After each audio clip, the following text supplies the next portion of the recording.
And already, we've already made a mess of things, but we are live.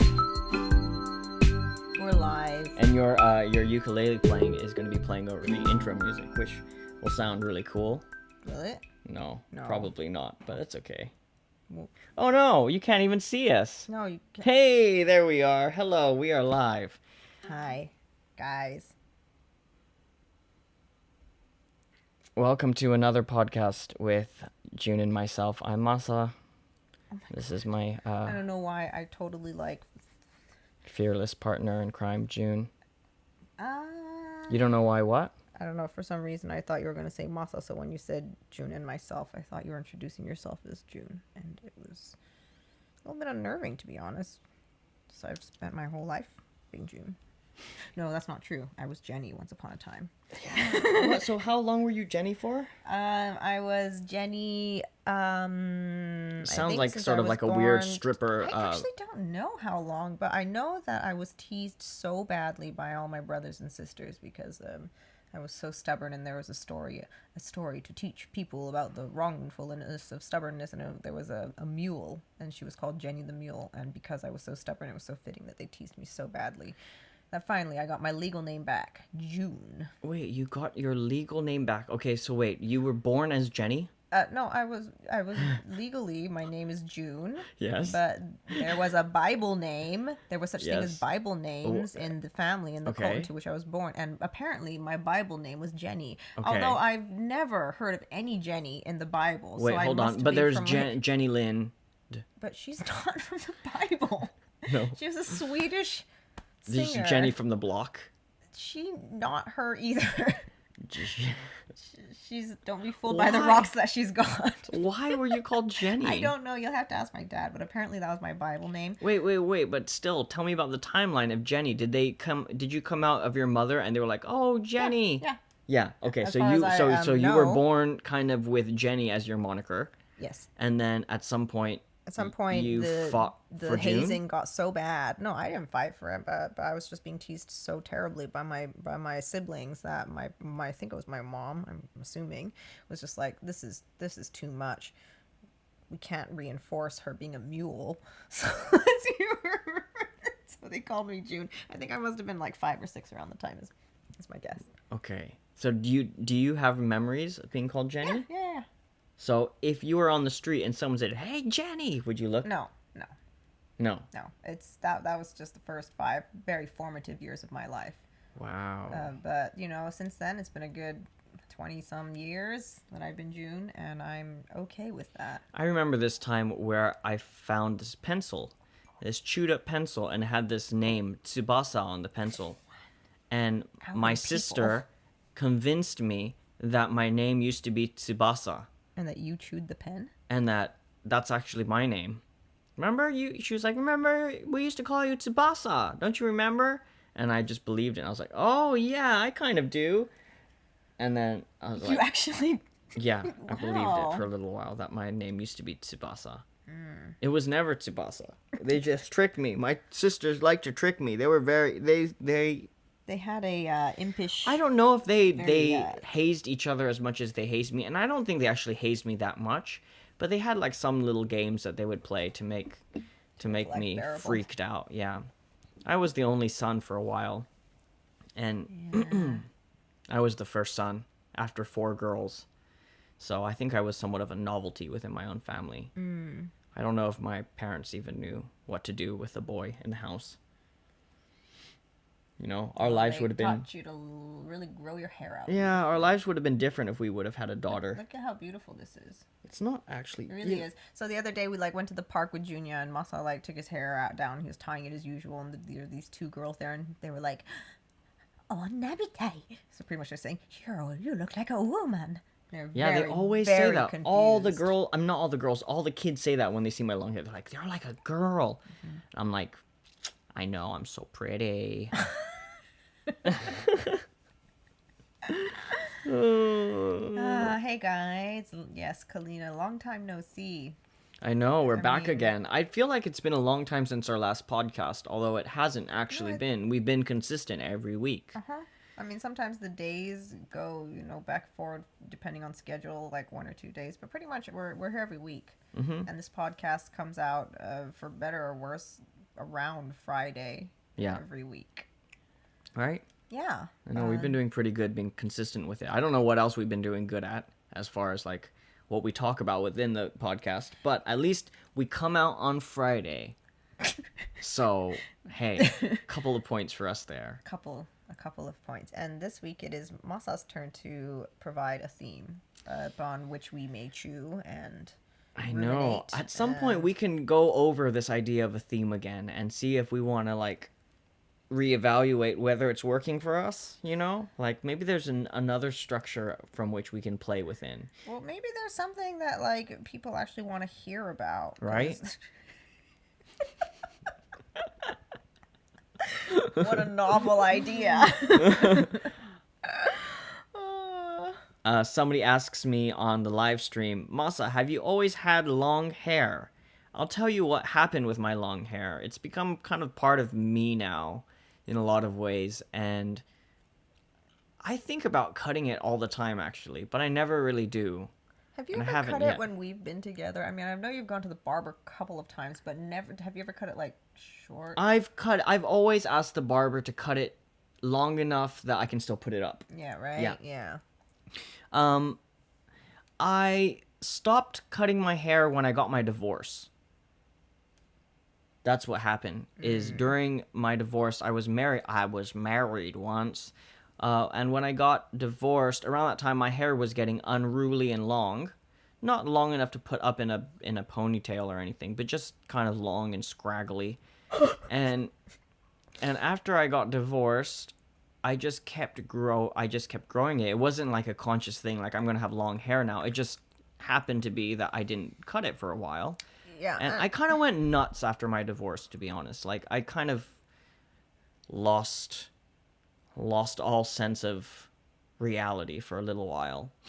And so during that time, a haircut was the last thing on my mind. I was playing a lot of music and And let's be honest, you got a lot of positive reinforcements for the long Yeah, hair. yeah. A lot. and also not only that, but it was the first time in my life that I felt beautiful in a strange way. Like Yeah, I remember that. I would always tell Masa how beautiful he was, and just he was the most handsome man that I've ever seen. And he would get this funny, like half unbelieving, incredulous grin on his face. He's like, nobody has ever called me beautiful.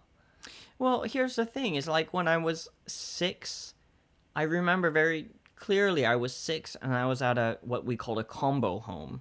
And a combo home was basically a huge commune, right? In the cult that I grew up in. We had these big communes. I don't know how many people were there, probably 70 or 80 people in this place. And so you basically spent your day as a kid in one of the many groups, and they had different age groups that the kids would all spend the day at. And I don't remember really. I think we went back to our own room for the night, and I think we spent like an hour with our parents in the evening. Yeah, after dinner. After dinner, we spent an hour with our parents, and then we'd go to sleep. But in the morning, when you woke up, you spent your day with your group.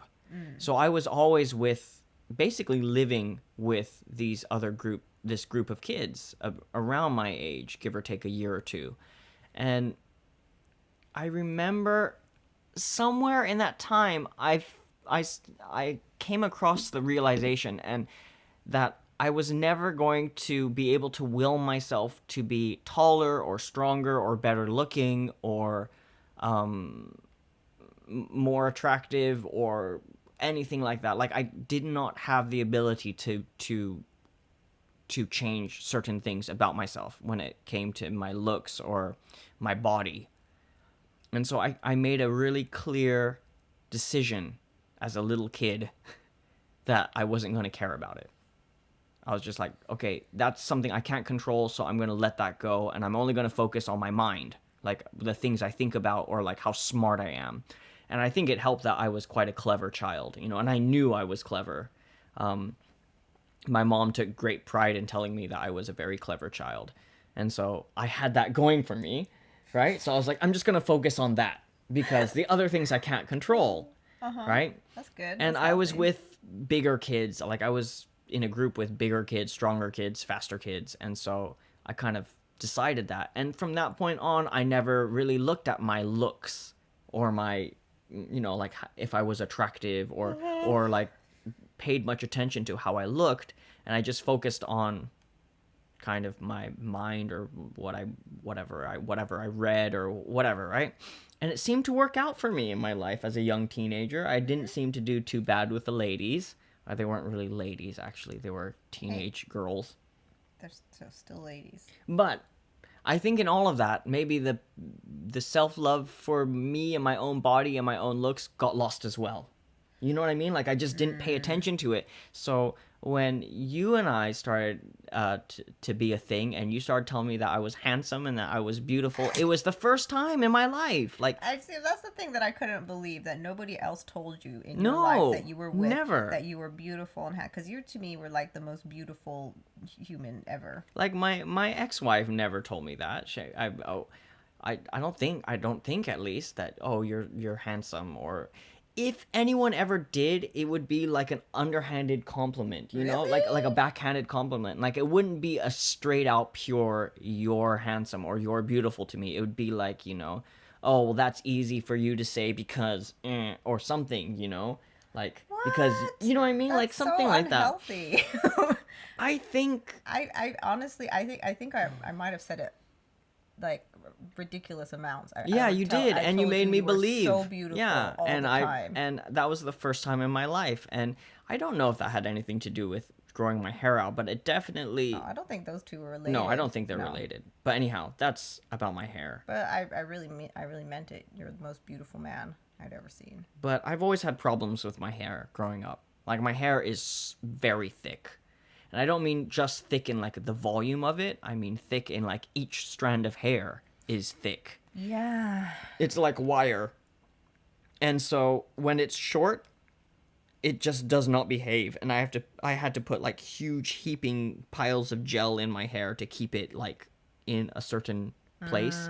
And I'm not somebody who likes hair products or putting things in my Right, you hair. used to sometimes put gel in your hair. Yeah, I don't but like mainly to, That and- was for like gigs. Yeah, that was like if I had to do a gig or go out to some place where I had to look presentable, then I would do it. Otherwise, my hair would just be a disaster all the time. And so when I started growing my hair out, I'm like, oh, when I grow my hair out, it just falls. I was like, okay, well then I'll just do that. Now it's gotten to be a problem again, where it's like my hair's always a disaster now. But I just, I can just put it up. So, anyhow, that's my hair. My topic for today, though, was gonna be about the crazies, about about the about the cray cray. crazies. Yeah. That's really broad, Well, though. I struggle with my mental health, and I don't know how much we want to get into it in one. I don't, we'd have to talk for hours and hours and hours to pick it all apart. But I wanted to talk a little bit about how to like I don't know how to say this. How we cope with each other's crazy, I guess. Oh, you saying I have crazy? Uh-huh. Excuse me, what? This And- is what? Fair.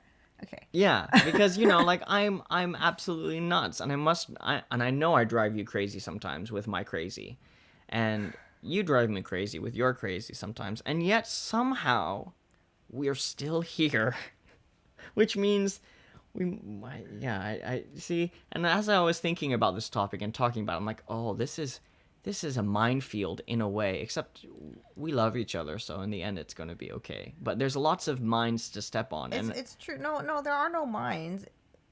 Everything is pretty. I don't think anything is. we've detonated all the mines already, I think right? it's all detonated. It's all just about the tone with which we speak. Yes. As long yes. as it is not condescending, but I have to tell you, condescension is Your middle name? just It's delicious. It's a tasty treat. I understand.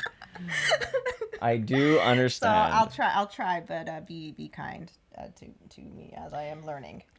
Danny says, "Are we allowed to ask questions, or is this a pre-planned Oh, podcast?" Danny, this is, look at our schedule here, as you can see. See, and here on the pillow, you can see that we have nothing planned.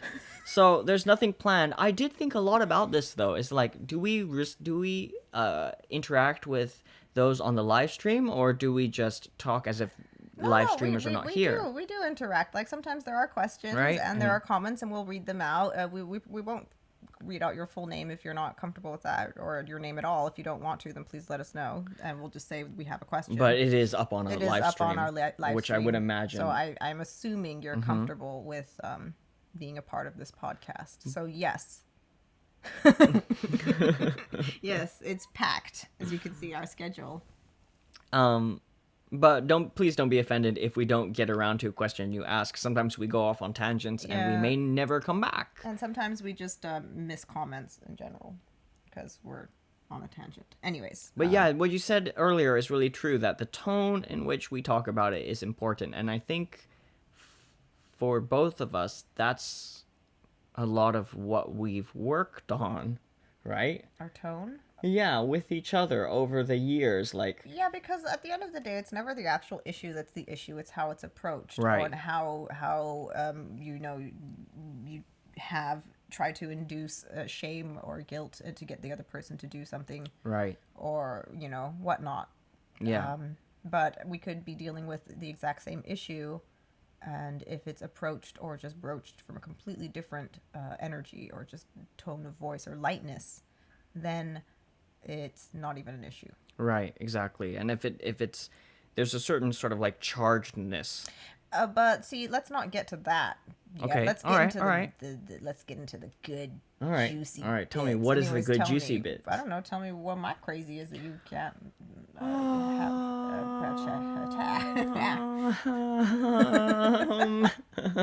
How about I do this? How about I tell you about my crazy?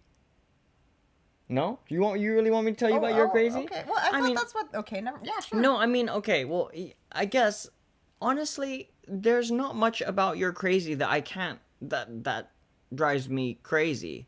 I think the main thing of your crazy that drives me crazy, if there's anything, is that we share different standards on like a cleanliness and keeping things in the house a certain way, right? And I think your standard is much higher as far as neatness, almost to the point of being sometimes a little crazy, right?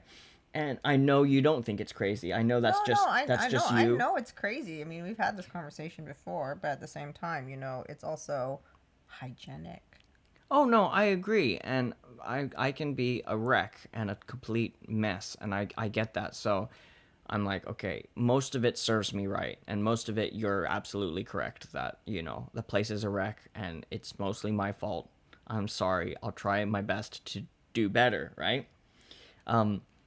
But the thing about it that the crazy part about it Okay. is, depending on where you're at in your life and in the moment, it can be totally fine, No, see, but okay, yeah. or it can be just the last straw, and I don't know exactly Well, that's the thing. when. That's the thing. Like, okay, we've even had this conversation multiple times before. Yeah, It's never okay. yeah, I am never Yeah, okay that's with right. it being a mess, but sometimes there are other more pressing matters that take precedence, and so I'm like, I gotta put it in the back burner, but it's always cooking Right. on the goddamn back burner, and I'm like, I gotta get to it, and then finally when I do get to it, it's like, well, it's been there, Yeah. the pot is burning, and now I have to deal with it, and then I'm like, this is the last goddamn straw.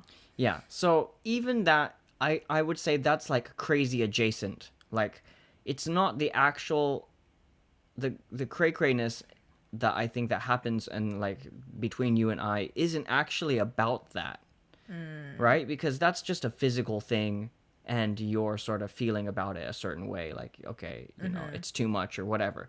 But I think the cray-cray comes in I should stop using the word cray cray, but like the sort of like tension between you and I, especially in the past, would come in when that builds up. When stop. Well, for me, my problem is I feel really strongly what you're feeling. Like if you're feeling upset, I feel that too. So you start feeling upset, I start feeling your upsetness about it, and then it just turns into this dark kind of energy, right? Of just like, okay, you're upset, the house, but I don't know how to, I don't, and then I'm just like, okay, when will the explosion happen? Is the explosion coming? Is it gonna happen? And that to me is the worst feeling. More than the explosion. I'd rather you explode and be like, wah! But then when it doesn't happen, it's just like this, steaming kettle of thing. Then I'm like, oh my god, do I run? Do I stay? You clean. That's what you do. What? Are you serious? It's not rocket science. Yeah, but even when things are clean by my standards, they're not clean for your standards. I can be like, I cleaned, but they're not clean. It's not clean. So wait, but then so the theme is like, how do you deal with those crazies? Yeah, right? So how do you deal with that? Well, that's the thing is I think for that one, I think we've been through some pretty rough times about this one topic, right? About the cleaning of the house and stuff, because my standards have never matched your standards, and I've said some pretty hurtful things to you. Like I told you at one point, like, I just don't care. I'm sorry, I just don't care. I can't care. It's too much. Like, hire a cleaner. Problem solved, says Danny. Yeah, I know, Danny. I actually signed up for a house cleaning service, but I'm kind of a little bit trepidatious about letting random strangers into the house to clean at this point in this corona life place. That's all. Yeah. Maybe it's not that big of a deal, but yes. Yeah. Maybe that's just the next step in our growth. Hire a cleaner. Yeah, I think that would be a big one. But yeah, I know that really kind of upset you and hurt your feelings, but in some ways I still stand by that. I think that's part of what's helped me not help me survive, is that at some point I realized that your standards, I can't live my life by your standards. I can try my best and I can do my best, but if I try to live my life by your standards, then I'm just going to always fail. And I'll always feel like a failure. And so at some point there needs to be some acceptance from both of us about who we are. And at one point it was like, can maybe we're not compatible. Maybe, right? I think we aren't compatible No. on the cleaning. No, front. we're not. We're terribly incompatible. Right? Like, could this be a deal breaker? That I feel like for both of us we've probably felt like, okay, maybe it is, because honestly a mess for me is a way I feel at home. Like, a mess means it's my space. A mess means that. Well, see, I challenge that. I challenge that because I feel like, so if it was, say, for instance, your studio or your equipment, all of the stuff, like the way that you take very meticulous care about how you even wrap your cords, shows me that you are highly, highly organized in certain areas of your life. Right, but you even see me with my equipment. It's not like they don't get left out. Right? Like, I want things left out so I can easily grab them for the creative. No, I do understand that. Yeah, I do. That's my sort of like base sort of foundation. But you're very much, everything has a home and gets put away, and at the end of the day, well, yeah, every countertop is not clear, but you know what I mean. Every countertop is clear in a way, right? Yes. That's where you live. That's why if there is a room that is your, what do they call it? Man cave? Hiden. Man cave. Man cave. Man cave. Yeah, then I wouldn't even go in there. I would be afraid to walk in for just, who knows. Because you'd step on something. Yeah. Old tissues, most likely. Yeah, or maybe. I'd trip on Cables. huge, no, your hair. Like huge wads of like tangled hair would be there, and I'd trip and fall into an abyss of like hair strangling me or whatever. And so I'd be like, that's your space, I don't care. And then I wouldn't have to mind, you know? Yeah. So I think that's the next step, just moving into a space where you have your den and I have my shed of perfection. Right. Well, if you notice, like, our bedroom is kind of your den of perfection. Like, Well, then why is the bed not made? oh, it's true. Oh my See, she finds something. But none of Yeah. my stuff is up there. None. Zero, What pretty about your much. guitar? Put away very nicely in one tiny corner. What? Nothing. How many none corners does your guitar None of my need? stuff is on any of the countertops or tabletops. I don't have anything on the desk, anything in the shelves, That's true. right? That's true. Right? Nothing on the windowsill. Mm-hmm. There's nothing of mine in our bedroom. That's kind of you. Yeah. So, I kind of consciously do that. Like, that's not a place I can put anything. And I don't. Because Okay. because I want you to have something that is unadulterated by Okay. All right. It's just to pick nits here. Sometimes I get into the bed and I'll like, slide my hand under the covers, and then I'll feel like hairs like getting caught in my fingers, and I'll like pull my hand out and there'll be like black hairs like dripping from my hand. I know, and I can't hide it anymore because June has blonde hair now. So it's like the hair is gonna be. It's definitely It's mine. definitely his. In the drain, like 3/4. Yeah, I know. Or it's just thick. But see, black here's the thing: is I hair cannot feel everywhere. guilty about Yeah, I know, being exactly. me, right? So this is the conclusion I've come to, and it's come at a very high price because at first it just felt like being an asshole, but I realized it's the only way that I can protect myself from being completely beat up all the time, every day, all the time, is to put a stake in the ground and say, like, that is part of me and I'm willing to change as much as I can, but it's still a part of me. It's still me. And I can't live by your standards completely. I can try my very best, but beyond that, if I try to be something I'm not, I'm only gonna fail. And I can't live my entire life with you But that's failing. only if you decide that this is your identity. No. Yes. Because I could say the same thing about you and say, hey, why don't you just give in to the mess and be okay with it? Because, right? Yeah, I suppose. Right? And then it'd be like a case of who is going to change to whose thing instead of us both accepting each other, right? But we haven't. I think we still I've completely accepted you. I accept you. It's okay that you're a perfectionist when it comes to cleanliness. It's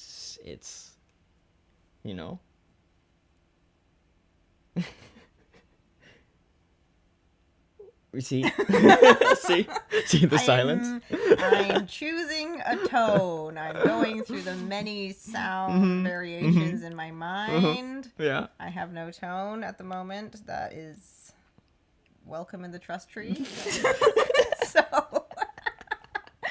because I love you, I will remain silent for a moment until I can have a moment. So, because like sometimes, honestly, I feel like it actually is. Sometimes when we have these conversations, you turn into an impetuous 10-year-old, and then I feel like you're acting this way to kind of get revenge on what happened to you as a kid. Huh. Interesting. No, Being maybe like, maybe well, there. I'm I wouldn't a mess say. and I'm not going to because. No. I mean, Sometimes I look, get I'll, that. I'll tell you honestly, from my heart, it's not. It's, like throughout the day, I'm trying to clean up as much as I possibly can. Like you see me, like I I try to do the dishes and wash the table and do the laundry and whatever. It's just that my radar and my, like, the ping that goes off in my brain of, like, when things need to be cleaned is the threshold is much higher. The mess threshold is much higher than yours. And so it's not a natural, like, signal that gets sent to my brain to do these things, you know? And so,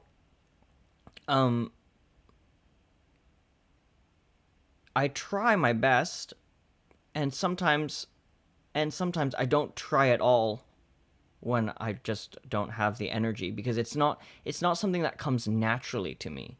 So there's a certain level that is natural, right? Like my standard. So let's say I was living on my own, I would clean things and I would wash things and I would sweep the floors and stuff, but it would be on a different threshold of messiness that I would get that ping in my brain to do it. Yeah. Does that make sense? No, of course I do. I do So understand that. so there's many times that I do it thinking of you. I promise. I promise. Like, most of the times I'm cleaning, I'm thinking of you and how you would like the house to be. That's so and I'm sweet. cleaning, but I know that no matter how much I do that, it's never going to be enough. And so there's a part of me that has to accept that and be like, okay, I'm not going to ever meet your standards. And so that can't be one of my goals. My goals have to be to slowly adjust my lifestyle to be a neater person within reason, you know. Not, I can't just go around self-hating, like, you know, No. and being like, oh, I'm not good enough, I'm not doing this good enough, you know. It's just, I can't do it. So for example, like when you leave for a trip for like 7 days, 10 days, the house gets pretty messy sometimes. But I know I keep it clean. Like I the dishes don't pile up in the sink, the laundry doesn't pile up in the laundry machine, and the floors don't get disgusting. But there comes an accumulation of clutter on certain counters and places and things, and I'm okay with that. And Junia's okay with that. You know?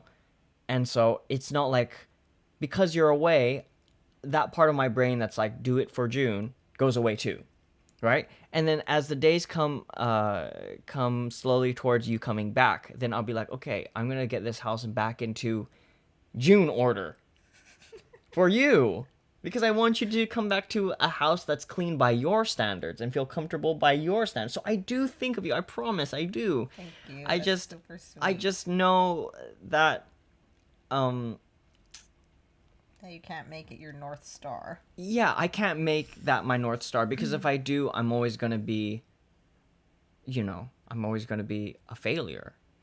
And I'm not a failure. You're just Moss. I'm just a failure by your standards. You're just lucky. You're just lucky. You're so pretty. Danny says, Have you considered asking your partner to teach you? Like, if you need to slowly learn, then why not ask her how she cleans? Huh, interesting. Okay. How do you clean? Every day, all the time. As you move through the world, you clean things. Yeah, Right? it's just, yeah. That's actually it. It's not like I'm like, okay, cleaning time and then this time cooking time. It's a constant. That's the only way to not get swallowed by the mess. Right. Is just to do little things constantly. Right. I'm sorry, baby. No. I mean, I really don't think it's something that you need to be sorry for necessarily. It's just a difference in values. Right. I mean, honestly, I would love for me to always keep the house as clean as you would like it, because it would make you happier. Yeah. And when you're happy, I'm happy, right? Like, well, not always, but but generally speaking, like, I'd want you to be, I'd want to be able to make you as happy as I possibly can. But that can't come at the expense of my own happiness, I agree. right? I agree. Danny says, for me, I legit ask my partner to teach me how she does things if she likes them done in a certain way, you know? Oh, I do know, and I do kind of do that, I think. you know, for certain things. I've definitely learned certain things from you. But this is not even the majority of our crazies, is it? It's just I don't one. know. It's just one thing. It is just one thing. It is But that's a good. That's a big one. I think. right. Probably. But you know, I think it's kind of a weird sort of stand-in for a lot of things, because at the end of the day, it's like you have a preference, I have a preference, and we have things that we sort of silently expect from each other or expect from ourselves Right. that can really be hurtful in the end and have really hurt us both by having those things. Like, I've definitely had things that I've expected of you that it took me a long time to realize it's not your responsibility to be that way. Right? Jazz? Just like your level of affection and compassion and gentleness when I'm in like a bad place, you know? Like, I would like you to be a certain way with me. Oh when- yeah, yeah. Oh, I know. I know. Right? I know. Right? And this was a point of much hurt for me and you and a lot of No, shit. but this is also something that we covered a little bit before when I think we were in a really unhealthy, entangled, boundaryless place. Where everything you felt, I felt, and if you went Right. down, I went down too, Right. and then we were gone. And I honestly realized that the only way that you would get out of it is if I would become so depressed, even more depressed and more self flagellating than you, and then you would freak out and be like, oh my god, we can't do this. And then you'd snap out of it. But then I realized, like, no, I can't do this either. We can't Yeah. both sink. And so I started to slowly remove myself from those situations Right. and not get completely sucked down the drain into the gloop. Right. And then I honestly felt like resentment from you about that, Right. because you wanted me to be Yeah. there Yeah. with you in it. Yeah. And I'm like, no, Absolutely. this is a boundary that I have to set Yeah. for myself, because this is Right. unhealthy. Exactly. And that's, you did the absolute right thing to protect yourself and in some way to help me, right? To figure out, like, no, this is your problem. You need to figure this out for yourself. And no amount of coddling or, like, you know, Or at that point, you meeting me in this space is gonna solve this problem. Like, we're No. both gonna sink if we go because down that's this the hole. way the machine is built. It was Right. built to suck everything in and just dark. Gloop. Right. Dark Yeah. gloop. Yeah, dark gloop. Absolutely. I 100% agree. And so, like I was saying about this cleaning thing, I know it's a weird connection to make between the two, because one is a dark gloop and the other is a clean house. Right? So it's a weird connection to make, but in a way there is a connection there in that we have expectations, or we had expectations for each other and how we should be there for each other to accommodate our crazy. You know, and I'm not saying at all that your standard of cleanliness is at all equal, or, you know, the same degree of. But like, okay, so it's not even like I'm incredibly organized or clean either. No, you're not. I'm totally not No, in a you. lot I of mean, ways. you know, like that's the thing. Yes, please continue. Huh? Oh, sorry. I thought you were gonna say more about it. Yeah, but I don't want people to like think that I'm Marie Kondo, because I'm No, you're not, and that's part of the crazy though, because if you were always that way, if you always had the standard that was set, then it would actually be easier to work with. But you're not. Sometimes, like, for example, you'll leave socks on the floor and clothes on the floor and things undone, dishes in the sink, and, you know, right? Well, yeah, because like I honestly, it's mainly just because after we moved here, it's like I can't do it all. Right. I can't, Yeah. and I refuse to, because so if I have the standard of the house being a certain way and being clean, and I need it to be that way, Right. then the only person who's going to do it is me, and on top of other responsibilities that No, I'm taking but care of. wait. I'm so sorry. Just stop right there. You're not the only person who's gonna do things. No. Did you hear what I said? If I want things to be to my standard. Okay, yes. If I want things to be to my standard, then I'm the only one who can do it, or who will do Mm-hmm. it, and it's ridiculous. It's too much. Right. And so since moving here, I just started letting things go. It still bothers the fuck out of me if there's a dish in the sink or like on the counter or a laundry 1 centimeter away from the laundry basket or the laundry machine. All of that still drives me crazy, but I just have to let it go. And so this is, I think, my way of sort of meeting you in the middle. Yeah. Yeah. Hopefully not at the expense of my mental sanity. But so I think that's the thing is like, what was it? I forgot where I read this, but pretty much your living space is a direct reflection of your mental space. And for me, I like things to be clean and just clear, you know? I don't like crap here and there. I'm like, even just looking around, all of this stuff always drives me crazy. But at some point, I just have to stop, or else I'm gonna really lose my mind, lose my bonker mind. Yeah. But yeah, I guess what I was trying to make a connection to is that I think that's kind of in a strange way the same process that we had for other things, because when you have expectations for your partner, it just, especially without communication, it just is a recipe for disaster. It's just a recipe for hurt. And like, I have no doubt that during all of those times, and you know, I have no doubt that you want me to be the happiest I can be, and that you love me, and that you want the best for me. And you know, in the past, I took it very, very hard when you weren't the sort of compassionate, caring that I wanted, that I expected. You know, I'm like, I want to see these markers to know that you love me. And when those markers weren't met, it was just like, oh my God, this is so hurtful. And so, you know, so obvious that you don't care about me, right?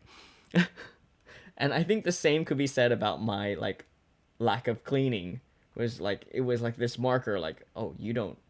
Well, yeah, I mean, we even had the conversation about that. I told you, I was like, this is something that is really important to me. It means something to me. And you yelled at me and said, I just don't fucking care. Yeah. And I was like, okay, I will never talk to you about this again. Yeah, it was very... I was very highly charged. Right, but do you see the connection that I'm making between those two things? Yeah, Like, if it's the same kind of thing, like, oh, I want this from you.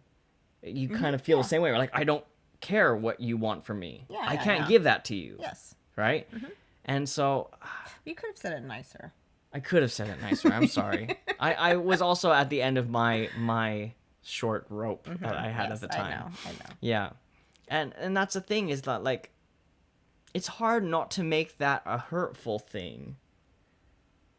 I don't know, maybe we could have handled it differently, but I think it was hurtful. Not at that point in our lives. We definitely couldn't have. Yeah, because it's hard not to make that a hurtful thing, to say, like, you have this expectation of me, but I'm sorry.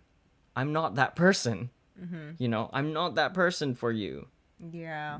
Sorry, I still love you, like, but that it's kind of that weird thing of like, your love language is not my love language. Yes. You know, and we still have mutual love languages. Do we? But no, we don't have any. I don't know. I mean, there are 5, and so I think your top 3 are your most prominent. So somewhere they have to overlap at least one of them. Yeah. There's acts of service. There's gifts. There's personal time. Words of affection. And what was the other one? I can't remember. I don't know. I can't remember. But yeah. I forgot where. I love you. I love you. I'll try better to keep the house clean. I mean, I know the thing is that you're already trying. It's very sweet. I do try. I also know as I'm trying that it's not enough. And so there's a So we're going to start a GoFundMe to fund our house cleaning project so that we can stick together through 2021. But these things are like the final one is physical affection. I think we share physical affection. Do we though? Yeah. You like my physical touch. Oh my Sometimes. Sometimes. When the mood is right. Sometimes. Sometimes. Nah, never mind. That's for another podcast. That's for another podcast where we're going to talk about That's the bad touch, good touch.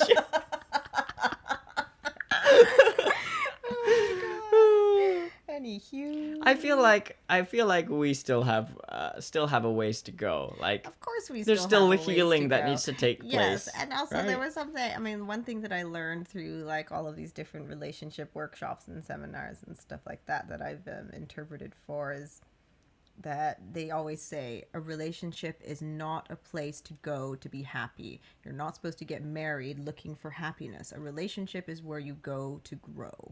And then I was like, shit, yeah, that's true. Okay, let me read this comment. So I grew up in a completely different place to my partner, and she puts a stupidly high amount of pressure on herself because of her family giving her so much pressure. As a human that didn't have that, I don't know how to help her with that. I do feel it is more of a cultural thing in regard to the way families seem to work.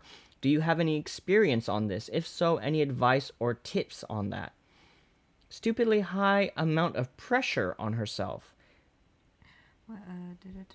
Advice or tips on what exactly, though? I'm guessing that means that she's really hard on herself. She expects a lot from herself and puts a lot of pressure and is really hard on herself. Yeah. That part. Advice to help her not put so much pressure on herself. Is that what it is? Honestly, Danny, that's her inner work that's what I was gonna say. You can't fix it for her. Yeah, you can show an example of radical acceptance, I guess, in your own life for yourself. And perhaps that mirror may actually cause her to be in more suffering. Yeah, that might and really resent you for a long time.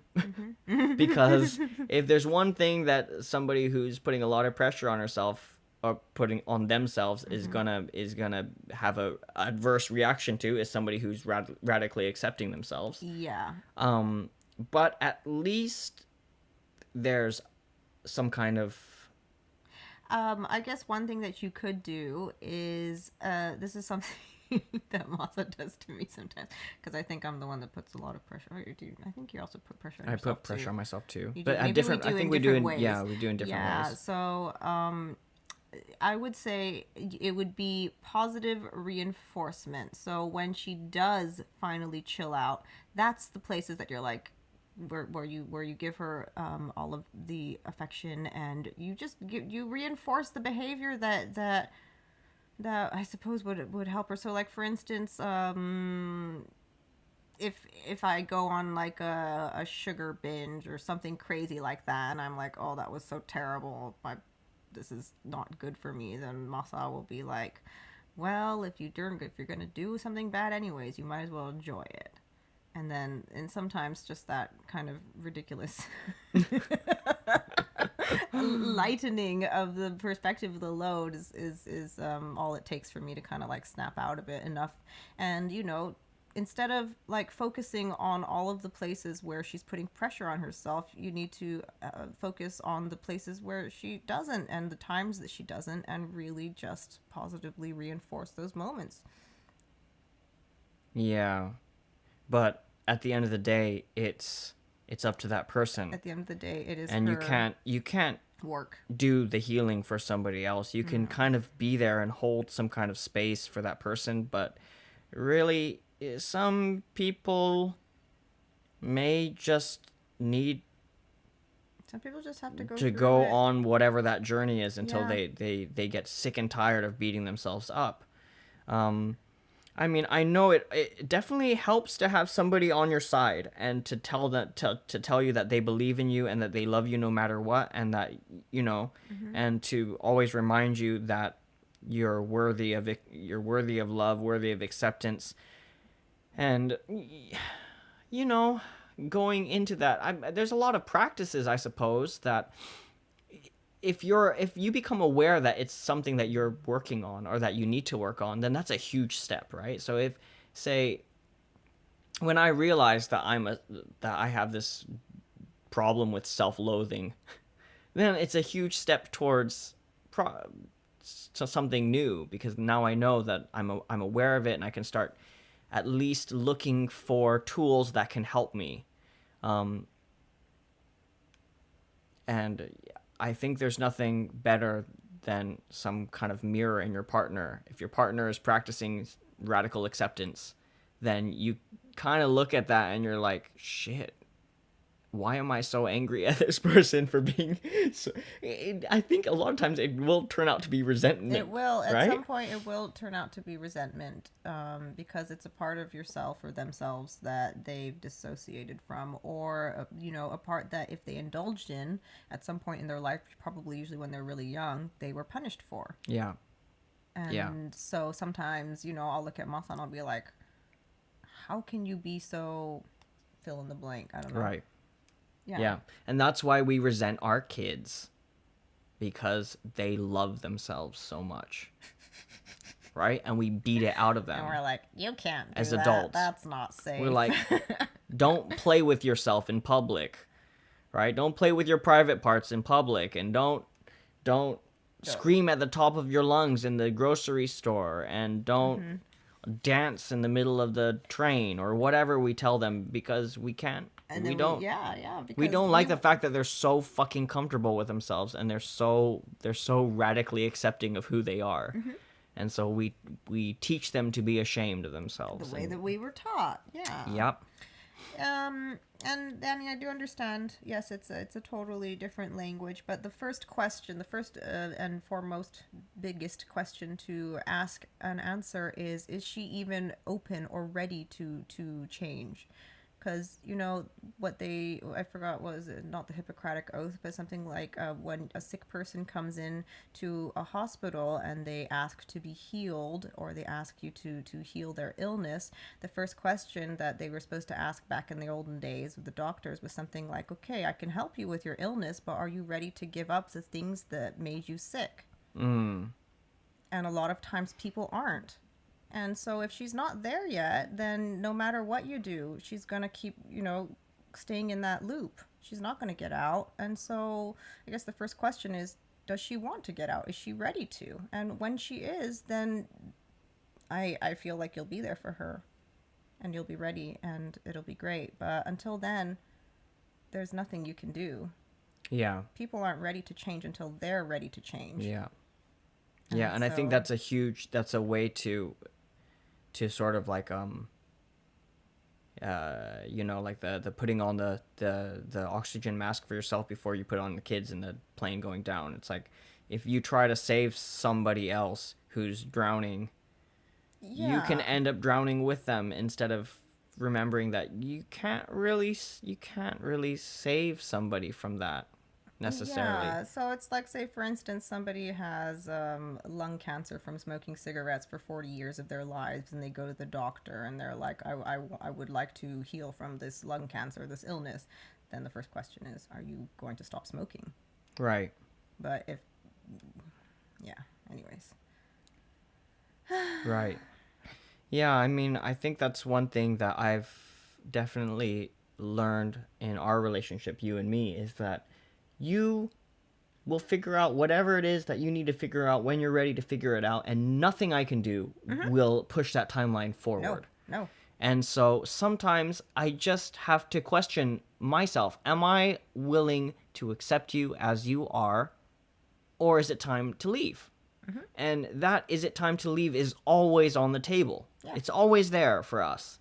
And there is no, holy choir of angels and judge on high who will judge you for walking away from a relationship. There's just not. It's okay to walk away from any relationship that you're in. It's fine, And I think that's one thing that you and I have had to be really clear on.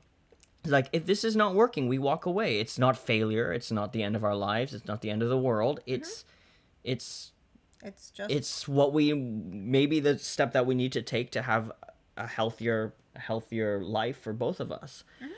And so that always has to be on the table. And so whenever I come to these crossroads with you, where it's like, oh my God, this thing, I see you doing something really, really unhealthy. And I'm sure you've seen the same with me. It's like, you're on an unhealthy path towards something really, really, I don't know, destructive or dangerous or just not helpful, whatever, right? Then it's a question for me I have to ask, can I accept it? And can I live with it? And if I can, then okay, I'll be here. And I'll just be here, and I won't try to change it.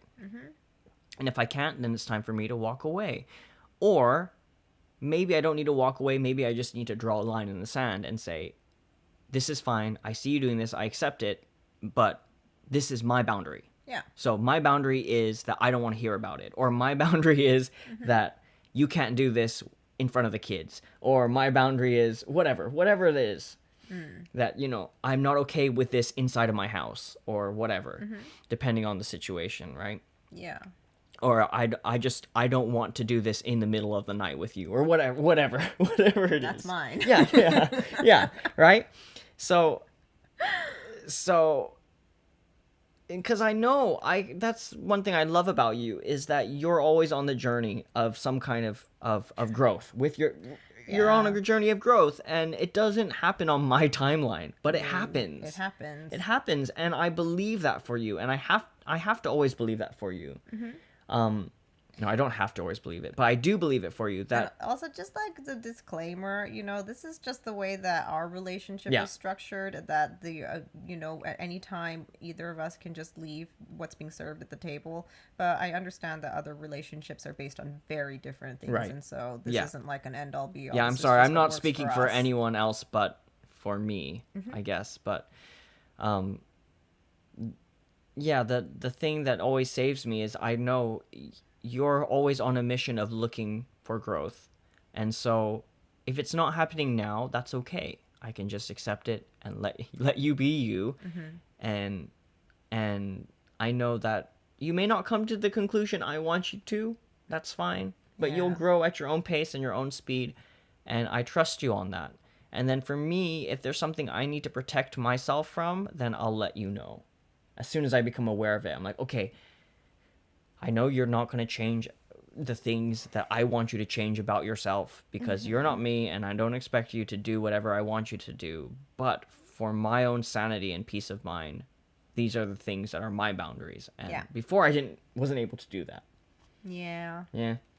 And I think I've gotten better as the years have gone on to recognize that that's the only thing I can control is my own boundaries. Be like, okay, this is where. And I think I learned that from you. You taught me about boundaries. Yeah, it was hard to be the first one to draw lines. It really was. Thanks, baby. But it's part of my growth trajectory. Yeah, it was. And I think in a lot of ways that really saved us. I think it did too. But yeah, I think that's one thing, at least for us in our relationship, that's really, really important, is that we are both aware that we are always free to leave. Yeah. It's the freedom. There's no like, oh, we are locked into this forever, and, Right. and because of promises made, we can never, go our separate ways. No, Right. that's never the case. Yeah, we're always free to we're go. always free, and Yeah. we're very aware that if we're here, it's because we are choosing to I mean, be here. every relationship, both parties are free to go, but I think a lot of times you sort of like live under the illusion that it's forever until it breaks. You know what I mean? Like, obviously, it's not like, I mean, of course there are abusive relationships, physically abusive relationships and things like that, but for the most part, for most regular relationships, a breakup could happen technically anytime. Yeah. All it takes is for one party to say I'm out, and that's the end of the relationship. There may be arguments and back and forth, but we've both been in previous marriages, and we know that things that feel or were under the pretense of being permanent or forever Yeah. can dissolve very quickly, Yeah. right? And so I think going into this one, we kind of were a little bit more real, like honest with ourselves and Well, lies with the fact that we're constantly evolving as human beings, and what Right. works at one point in your life May and not what work. really feeds you may at one point be the thing that drains you and no longer works for you. Yeah. And that's just being realistic, you know? Yeah. Of course, it's really amazing and it's beautiful if you both grow together in the same direction. And honestly, a lot of Right. that comes down to just having a shared goal, Mm-hmm. honestly. Because Right. when two people in a relationship are looking at each other, the only thing they can do is cross and go separate directions. But if you're both going in the same direction, you smash can into each go- other over yeah. and over again. Yeah, exactly. Boom. Yeah. We But did if you're that for a going in the while. same direction, then you can go in the same direction together Mm-hmm. forever. Is that why we sit on the couch and look forward instead of looking at each other at a table for these podcasts? I think it's healthy.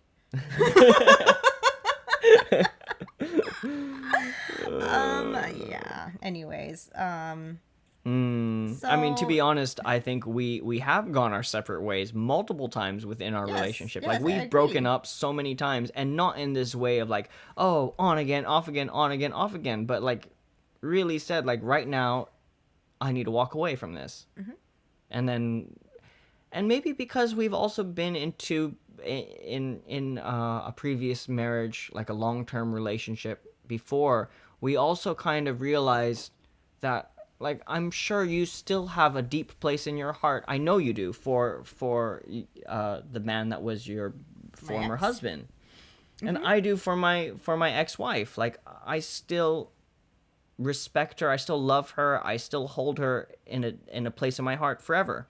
And so I think that kind of lets us. I think we have a little bit of prior, experience to let us know that like the love that we have for each other doesn't go anywhere. no. And whether we're together or not together, it doesn't change how much we care about each other. Yeah. It's Yeah. not a, oh, now I hate you and I don't want the best for you.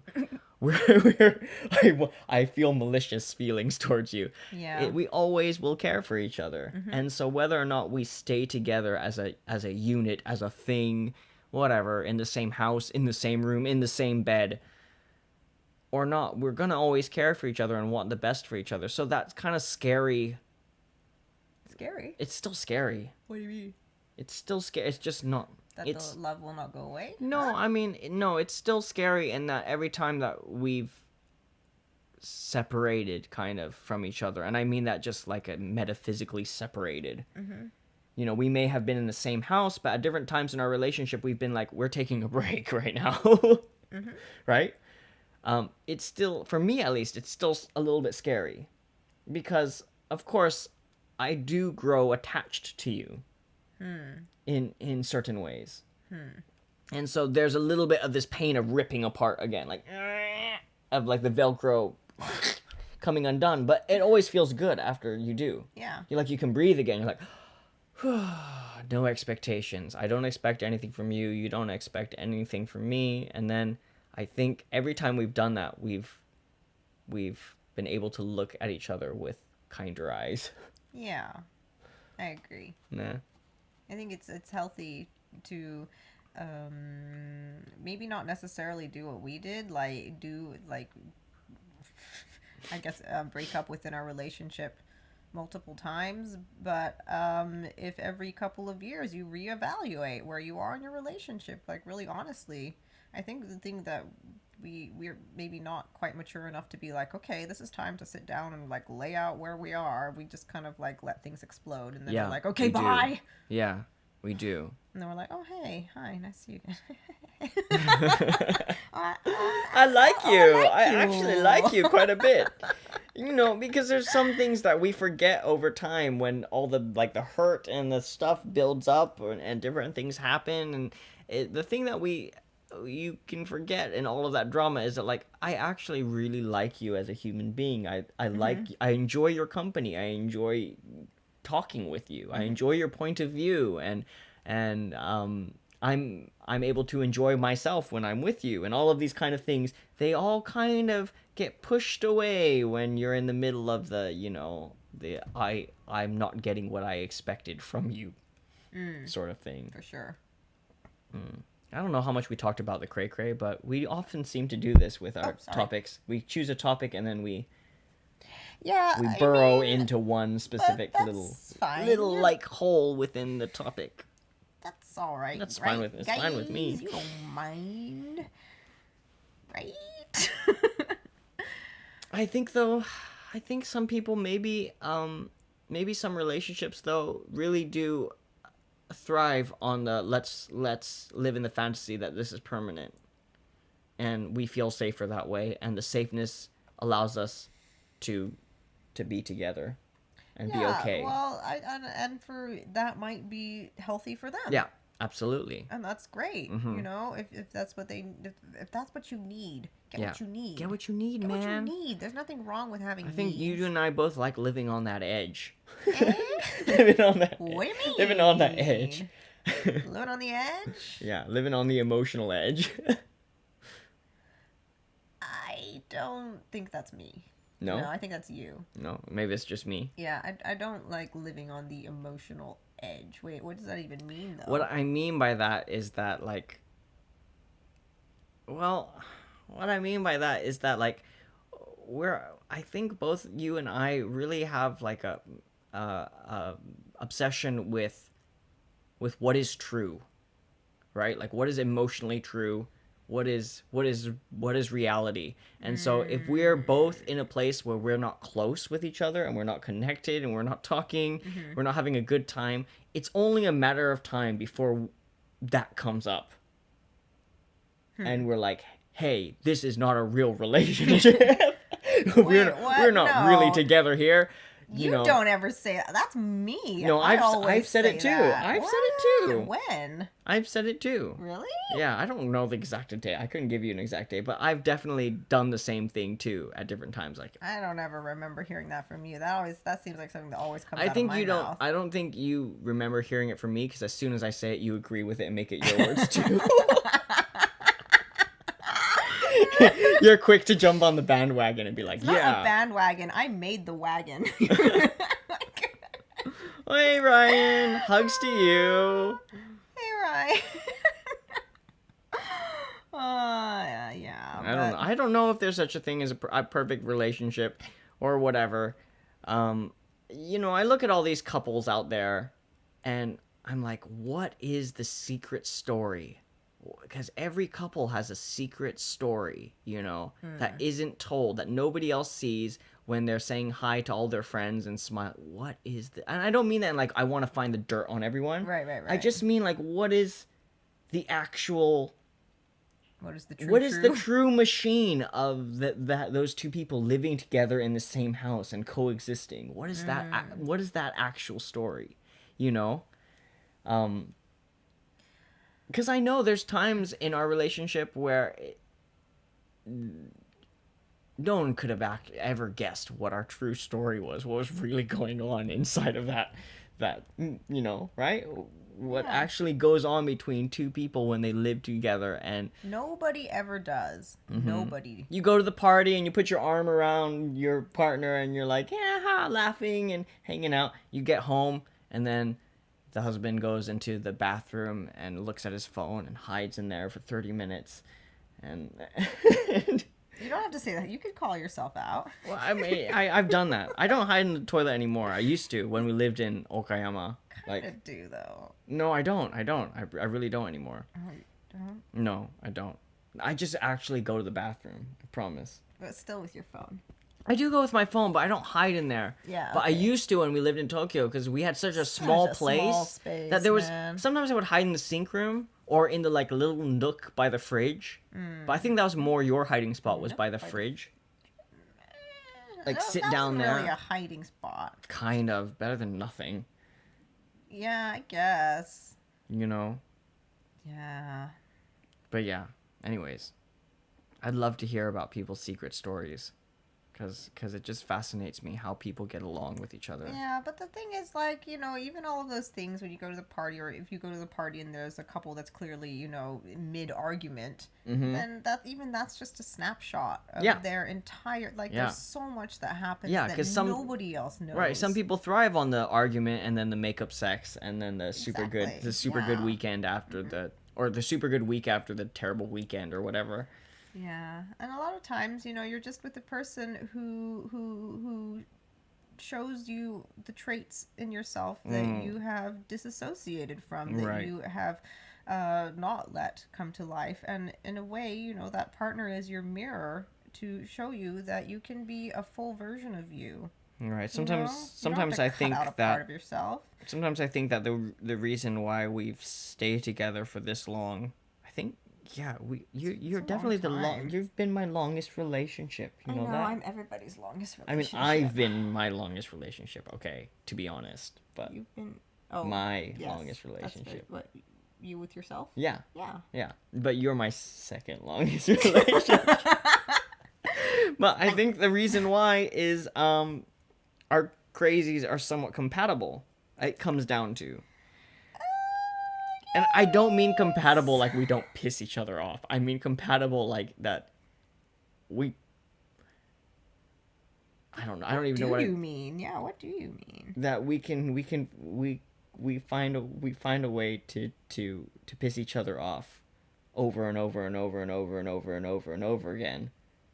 And slow and somehow we're compatible with that. We're compatible with the way we do that with each other. Like even the way that we get upset with each other, or the way that we freak out with each other, or the way that we lose our shit with each other, it's kind of compatible. Huh. Do you know what I mean? No. Like it doesn't. I've never had a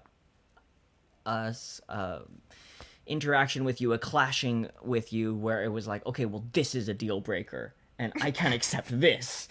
You know, like we just this no, this Right. can't, we can't, This we is can't move. Yeah, untenable. yeah, exactly. Every time We are at an impasse. I'm able to see you through it, and be like, I still care about you inside, and I can be here for this.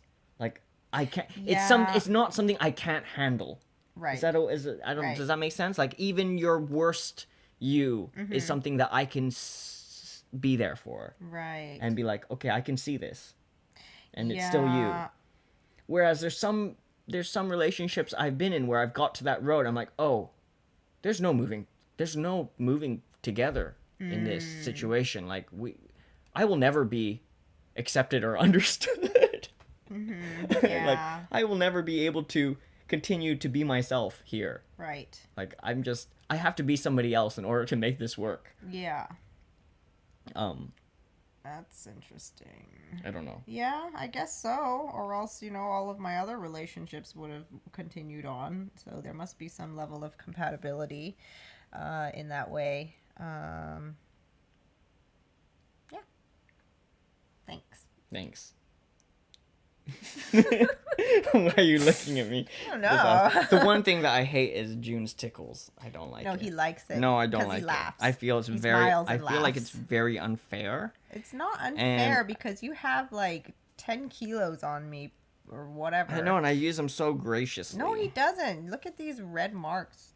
They're gone. Gone. No proof. No, I leave proof. no marks. I know. He's just as sneaky as the Japanese police with their batons. He knows how to hit without leaving a mark.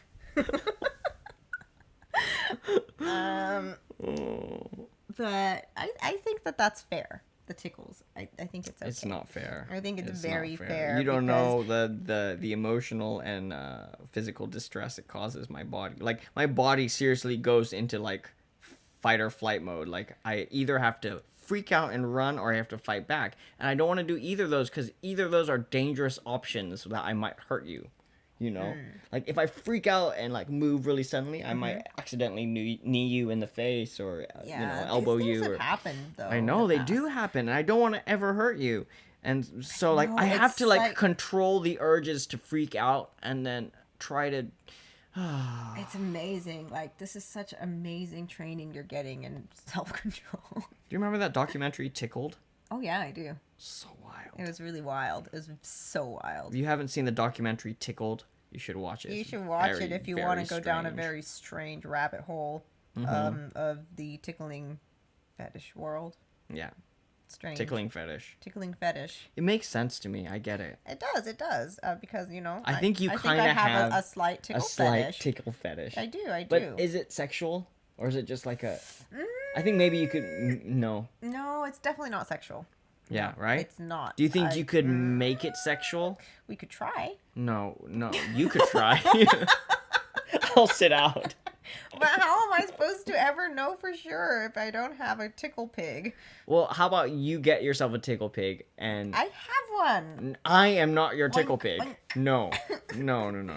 I don't consent. You need Okay, consent. well, if you're open to me exploring sexuality and tickles with other tickle pigs, then sure, we can have that conversation. Okay. All right. Cool. We can look into that. Can look into that. Yeah. I mean, we'll start with We're just taking applications here. Leave your name in the comments. just. I'll get to you. We'll start very very light, 'cause I don't know how I'm gonna handle it. So like just a little tickle. Oh, what me with other guys? Yeah, with just a tickle pig, and then Just we'll a see little how I tickle. feel about it. Okay, like maybe I get triggered, maybe I want it to stop. Maybe you're like, but actually, I want to be. Yeah, your tickle exactly. pig." Maybe I get jealous and I'm like, I want to be the tickle pig. Maybe I want to tickle too.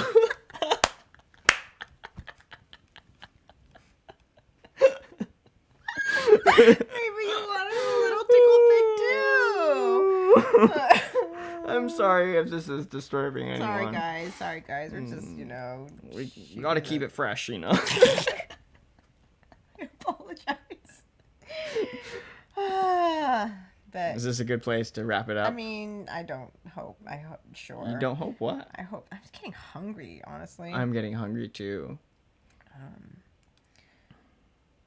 So I suppose this is a great place to wrap it up Yeah. now that we have revealed my slight tickle fetish. Yep. Now we Tickle are fetish. taking applications for tickle guinea Is it pigs. is it the tickle or is it just the power?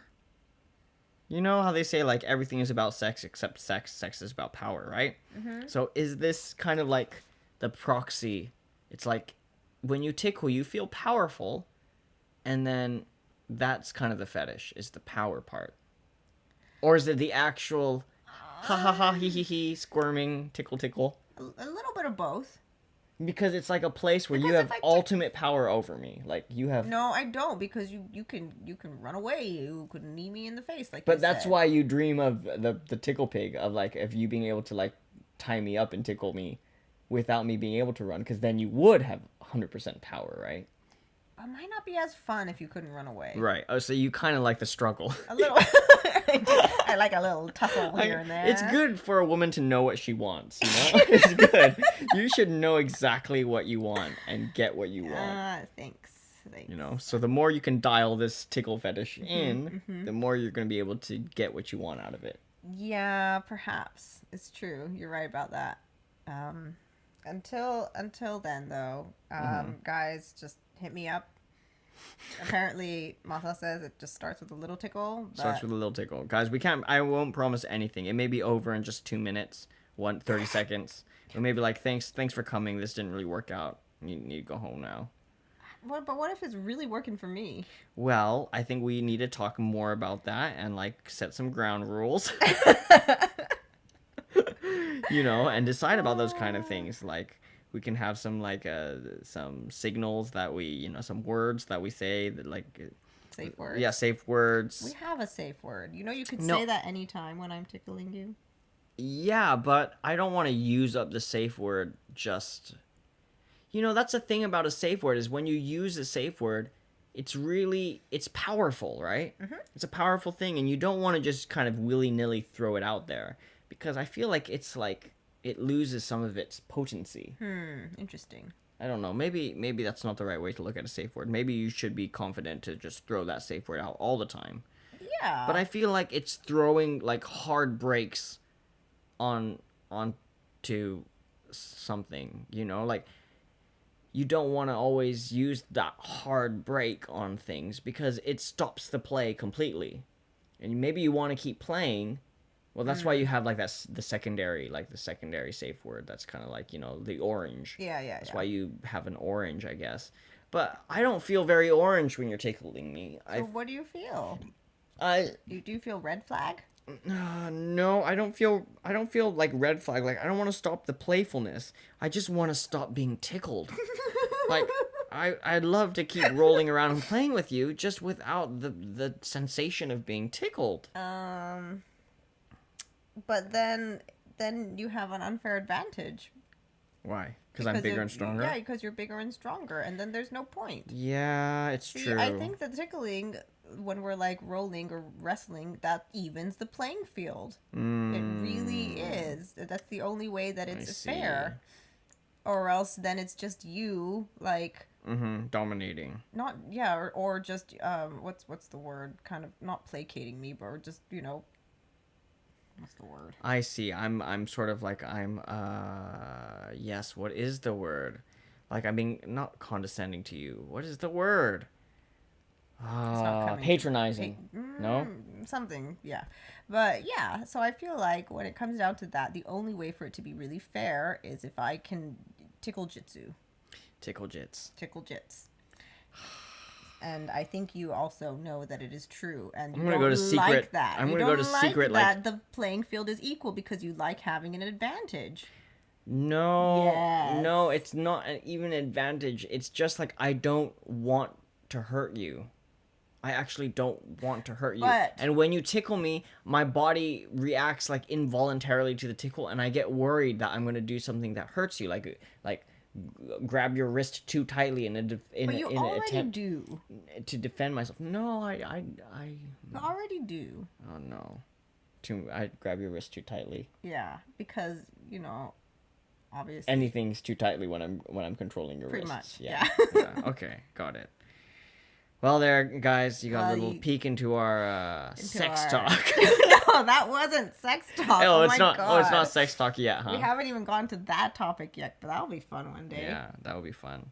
We'll gain some viewers and lose others. Literally, yes, it's true. And that will just have to be. That's what it is. The day of reckoning. Mm-hmm. That we were just talking about when we were like wrestling. Play wrestle. Yeah, when we play wrestle, then June immediately goes for the tickle, and it just. Because Masa immediately goes for the dominate. What? Yeah, of course. Yeah, see? So I have to, like, put my best cards on the table, too. And then he's like, no, not that card. No one can tickle me like June can tickle me. Oh, because I know his tickle spots. Not but only today that, we were, but... like, wrestling on the floor, and, like, Masa hadn't showered in, like, 2 days. And Not 2 days. What? Didn't you say 2 days? Huh? No, I showered yesterday, but it was just... I showered yesterday in a day. Moral of the story, it smelled so bad. Yeah. It was terrible. It was like double whammy. But you know what you did first before I mean, I still smelled bad. But before that, from the very beginning, she was trying to stick her feet in my face, and she'd been walking around in her shoes all day. Just smell my feet! Smell these feet!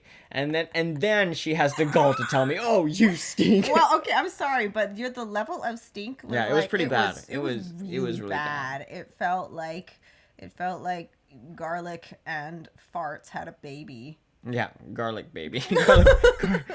Garlic fart baby. It was so bad. Yeah, it was bad. It was I have to very admit. BO heavy. But you did try to put your foot stink in my face. Yeah, but that's my fresh foot stink clean. Fresh foot stink. Oh, your shit doesn't stink. Your shit is day old stink. Day old man stink. It's true. It's true. It was very pungent and very potent. On top of that, you have to understand that how many trumpet farts come out as well. It's many assaults on the olfactory senses. Many. I apologize. But you know. It's all love. It's all love, bruv. And with that bit of too much premium content, too much information, premium, TMI content. Thanks for guys. What are you doing here? We don't know, but we bid you. We bid you goodbye. We'll see you again next week, same time. Maybe not. Maybe not. Maybe not. I'm gone, guys. Are you gonna be back to be able to do another podcast? I next will week? be back next week, but starting day after tomorrow, I'm gonna be working nonstop every single day for 2.5 weeks straight. So the next 2 podcasts, I might be very tired or very wired. or very wired. We'll see. We shall see. All right. This has been Lazy Parents, guys. Thanks for listening. Thanks We're going to for sign off right listening. now. Bye-bye. Bye.